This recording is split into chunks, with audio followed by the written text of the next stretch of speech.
ሻሎም የአባቴ ልጆች በመላ ዓለም ላይ ሆናችሁ በሶሻል ሚዲያ ወደ እናንተ በሚሰራጨው ፕሮግራም ባላችሁ ቦታ እየተባረካችሁ የምትገኙ የጌታ ጸጋ ሰላም ይብዛላችሁ። የማታውቁ ወንድማችሁ ነብይ ማት ነኝ። ዛሬ በእንደዚህ ሁኔታ ለእናንተ ትንቢታዊ አዋጅን ለማወጅ መጥቻለሁ። እግዚአብሔር ላይ ተስፋ የሚያደርግ እምነቱ ያለ እምነቱ እግዚአብሔርን ያደረገ ሰው መጽሐፍ ቅዱስ ሲናገር እንዲህ ይላል፣ ምስጉን ነው በክፉዎች ምክር ያልሄደ፣ በኃጢአተኞች መንገድ ያልቆመ፣ በዋዘኞች ወንበር ያልተቀመጠ። ያ ሰው ይልና በውሃ አጠገብ እንደተተከለ ዛፍ በወንዝ ዳር ስር እንደሚዘረጋ፣ ሙቀትም ሲመጣ እንደማይፈራ፣ ቅጠልም እንደለመለመ፣ በድርቅ ዓመትም እንደማይሰጋ ዛፍ ይሆናል።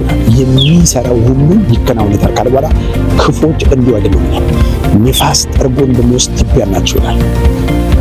እግዚአብሔር አምላክ ላይ በእምነት በእግዚአብሔር ላይ የተደገፈ ሰው፣ እምነቱን እግዚአብሔር ያደረገ ሰው በውሃ ዳር እንደተተከለ ዛፍ ነው። እምነቱ እግዚአብሔር የሆነ ሰው በውሃ አጠገብ እንደተተከለች ዛፍ ነው። በየጊዜ ፍሬ እንደምትሰጥ በየጊዜ ፍሬያማ እንደሆነች ዛፍ ነው። የታመነ እምነቱም እግዚአብሔር የሆነ ሰው ብሩክ ነው ይላል። ሃሌሉያ! ብሩክ ነው እምነቱም እግዚአብሔር የሆነ ሰው ብሩክ ነው። በውሃ አጠገብ እንደተተከለ በወንዝ ዳር ስር እንደሚዘረጋ፣ ሙቀቱም ሲመጣ እንደማይፈራ፣ ቅጠልም እንደለመለመ፣ በድርቅ ዓመትም እንደማይሰጋ፣ ፍሬውን በየጊዜ እንደሚሰጥ ዛፍ ይሆናል። እምነቱ እግዚአብሔር ላይ የሆነ ምንም ነገሮች ሁሉ ቢያናውጥ፣ ተስፋ ቢያስቆርጥ፣ ዋጋ የሚያስከፍል ነገር ቢሆን እንኳን እምነቱ እግዚአብሔር የሆነ ሰው አላፊ በሆነው ነገር ላይ ነገውን ያልጣለ ሰው እግዚአብሔር አምላክ ነገውን ያሳምራል እንጂ አትፍራ ይላል። በእግዚአብሔር ላይ ተስፋ ያደረገ ሰው እግዚአብሔር አምላክ አይጥልም። ጊዜው ቢለዋወጥ በእግዚአብሔር ላይ ተስፋ ያደረገ በእግዚአብሔር ላይ እምነት ያደረገ ሰው በሚናወጥ። ለዚህ ነው ዳዊት እንደዚህ አለ፣ አምላካችን መጠጊያችንና ኃይላችን፣ ባገኘው በታላቅ መከራ ረድኤታችን። ምድር ብናወጥ ተራሮች ሁሉ ወደ ባህር ቢወሰዱ አልፈራም። በእግዚአብሔር ላይ የጣለ ሰው ሁል ጊዜ ተማምኖ ይኖራል። ስናገር በእኔ ተማምኗልና አስጠልባ ላይ ገንዘብ ኖሮ በገንዘብ ላይ ተመካ፣ ገንዘብ ሲጠፋ መመኪያው ይፈርሳል።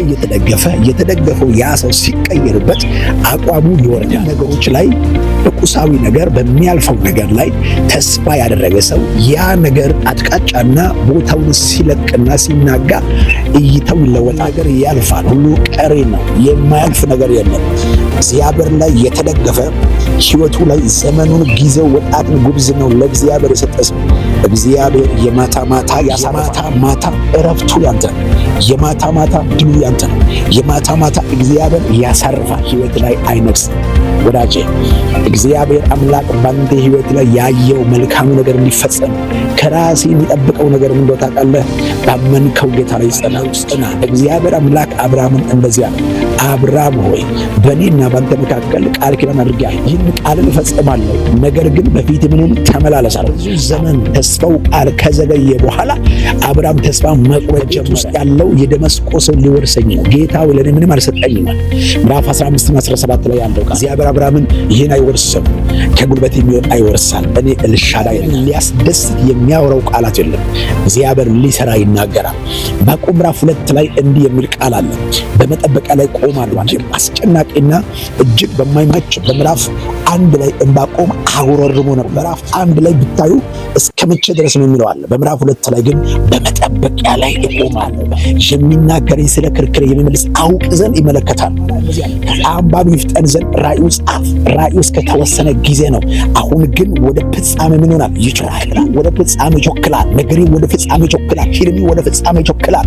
እኔ የጠባበቅኩት ነገር ወደ ፍጻሜ ይጮክላል። አንተ ነገር፣ ያንቺ ነገር ዘንድሮ ወደ ፍጻሜ ያጮክላል። እስከተወሰነ በእርግጥ አይዘገይም። ቢዘገይም በእርግጥ ይመጣል። እግዚአብሔር በነገሪ ላይ አይዘገይም። በጉዳይ ላይ አይዘገይም። ተስፋ ባስቆረጠው ጉዳይ አይዘገይም። ዋጋ ባስከፈለው ጉዳይ አይዘገይም። እየተጨነቅ ያለው እያረቀስ ባለው ነገር ላይ እግዚአብሔር አይዘገይ ይመስላልኝ። በመጣ ጊዜ እግዚአብሔር ነገርን ይቀይራል።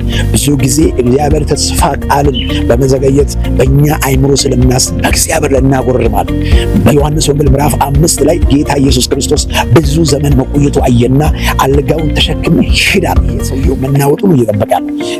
ውሃ መናወጡን ተኝቶ እየጠበቀ ነው። ግን በተናወጠም ጊዜም የሚያስገባ አይደለም። ስለዚህ ምንድነው መተኛቱ አይጠቅምም። ጌታ ከላይ አየና እንደዚህ ያለው አልጋን ተሸክመ ምን በል ይሄዳል። አልጋን ተሸክመ ሂድ። አልጋ መሸከሙ ይቅርና ራሱ መሸከም ያልቻለው ሰው አልጋን ተሸክመ ሂድ። ባህዲያና ማን ነው? ልክ ይሄ ቃል ከእግዚአብሔር እንደወጣ አልጋውን ብድግ አድርጎ ሸክሞ ሂድ። ለዳህባያ ይሄ ብዙ ዘመን የቆየው በሽተኛ ትሪት ያስፈልጋል። አቅም ማግኘት አለበት። እንደ ሰውኛ እንደ ባለሙያ ሰው የሚሰጠው ምክር ፈሳሽ ነገር መጠቀም አቅሙ መገንባት አለበት። የሰማይ ቃል ግን ሲያውጅበት ይሄ ሁሉ በላዩ ላይ ተተካለት። ይሄ ሁሉ አቅሙ ጉልበቱ በላዩ ላይ ተጫነበት። ሸክሞ ተጓዝ ጀመር። ይህ ብቻ አይደለም። የታመመ ሰው እኮ ለሚያወራ ሰው መልስ ለመስጠት እኮ ይደክማል። መንገድ ላይ በደንብ የሚያወሩ ሰዎችን አቁም። ወዴት ነው የሚሄደው? በሰንበት እኮ አንተ የምታደርገው ነገር አልጋ መሸከምም ሆነ ምንም አልተፈቀደም። ያልተፈቀደው ነገር እየፈጸምክ ነው ያለው። አቁም ስልበት ያዳነኝ ይዘኝ ብሎኛል፣ ሸክመ ሂድ ብሎኛል። አየህ፣ ኃይሌ ቃላት ከውስጥ የወጣው እንደ በሽተኛ አይደለም። ዛሬ አንድ ነገር ልንገራችሁ። ህይወታችሁ ላይ ዘመናችሁ ላይ የምታልፉበት ጎዳና ያ ማለፊያ መንገዳችሁ ነው። መከበሪያችሁ፣ መተቸታችሁ፣ መሰደባችሁ፣ መሰደዳችሁ የህይወታችሁ ፍጻሜ አይደለም። እግዚአብሔር ያየው ሰው አይደለም። እንዳልጋ የሚያስተኛ ቦታዎች አሉ።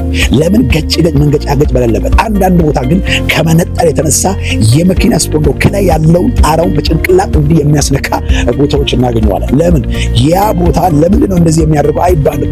መንገጫገጭ ግድ ነው። አንዳንድ ቦታ ላይ ደግሞ ስፒዱ እንደ ሰው ኮቴ የሚያራምድበት ቦታዎች አሉ። ቀስ ብሎ መኪና የሚያልፍበት። አንዳንድ ቦታ ላይ ደግሞ በደንብ በኃይል ከባድ በመጨረሻ ስፒድ የሚሮጥበት ቦታ ነው። የክርስትና መንገድ በተለያዩ አቅጣጫ ጌታን የያዘ ሰው የሚያቆም ነገሮች አሉ፣ የሚያንገጫግጭ ነገሮች አሉ። ያ ሁሉ ግን መንገዱ እንጂ የህይወት ፍጻሜ አይደለም። የነገረው እስከሚያደርግ ድረስ እግዚአብሔር ካንተ ጋር ነው። የገባው ቃል እስከሚፈጸም ድረስ ሰማይ ካንተ ጋር። ነገሮች፣ ሁኔታ፣ ሰፈር፣ መንደር ያው የትኛው አጀባዎች በህይወት ላይ የትኛው መጽሐፉ እንዲህ ይላል እኮ በአጠገብህ ሺህ በቀኝ 10 ሺህ ቁጠረው በዓይኔ ብቻ ትመለከታለህ ያለ እግዚአብሔር አምላክ ዘንድሮ ትላንትና ያገዘው አምላክ ትላንትና የረዳው እግዚአብሔር ዛሬም ካንተ ጋር። ይህንን ለ20 ሰው ሼር አድርግ። ነገር የዘገየ ቆየ የምትሉት አእምሮብኝ ሊመጣ ነው፣ ወፍሮብኝ ሊመጣ ነው፣ ተስተካክሎ ተሽሎ ሊመጣ ነው፣ እኔ ነኝ ሌላ ነኝ እስከምትል ድረስ እግዚአብሔር አምላክ ይመጣል። ወዳጄ መምጣቱ ይመጣል። ግን ሲመጣበት ብዙዎች በአንተ ምክንያት ወደ ጌታ የሚጠራ ነገር ሊያደርግ ነው ጌታ የቆየው በአንተ ምክንያት። ይሄ እንዴት ሆነ? ማን ነው ያደረገው የሚያስብለው? ወዳጄ እግዚአብሔር የሚሰራው አነጋጋሪ ለሰው የማይቻል በአቅሜ የማይቻለው በዘመድ በአጎት በአክስት የማይቻል ነው እግዚአብሔር ለመስራት የሚፈልገው። የሚመጣው ለዛ ጉዳይ ነው። በህይወት ላይ በዘመን ላይ ይሄ የማ እጅ ነው የሚያስብል ነገር ሊያደርግ ነው የዘገየ። እምነት የሌለውን ይፈጥራል። እምነት የሌለው ወደ መኖር ይጠራል። እግዚአብሔር ያለው ሰው አስጨናቂ ይበዛል። ነገር ግን እንደሱ የሚሄድ የለም። ትውልድ የሚያስጨንቅ ሊያጠፋ የሚፈልግ ይኖራል። ነገር ግን እንደሱ የሚኖር የለም። ይሄ ትንቢቱ ቃል ህይወት ላይ ዘመን ላይ ኑሮ ላይ ስራ ላይ ራባሃዲያና ትዳሪ ላይ ሆነ። መርገም ተሰበረ። አዋጁ ተገልብጧል። ዳላ ሜዳ ሆነ። ሞት አዋጅም ሆነ፣ ጭንቀት ሆነ፣ ግራ መጋባት፣ ብቸኝነት፣ ለቅሶ ዛሬ ከአንድ ሰው ህይወት ይንከባለል። ባዳዚካ ይህንን ሚዲያ ለሚመለከቱ ጸልያል። ከዚች ደቂቃ ጀምሮ ፍሬ የማይሰጥ ፍሬ ይስጥ። በስራ ያልተደሰተ ደስታማ ይሆን፣ ፍሬያማ ይሆን። በኑሮ ያልተደሰተ፣ በትዳር ያልተደሰተ ይሄ ዘመን ይሄ ሰዓት ከዚህ ደቂቃ ጀምሮ ለወንድሜ ለኢቴ በናዝሬቱ በኢየሱስ ስም በሩ ከነጉራዊ ምራት የእግዚአብሔር ድንቅ እንዲሆን ቃልን አወጅኩ። አጆማ ዙና ዞባ ብራካታላቢ አዞም ብራካላ ሀቡዝም ብራሃዲያና አዘላዱስ ኩምቡሹዱቡያ በናዝሬቱ በኢየሱስ ስም ሆነ ተፈጸመ፣ ሆነ ተፈጸመ፣ ሆነ ተፈጸመ፣ ሆነ ተፈጸመ። ወዳችኋለሁ።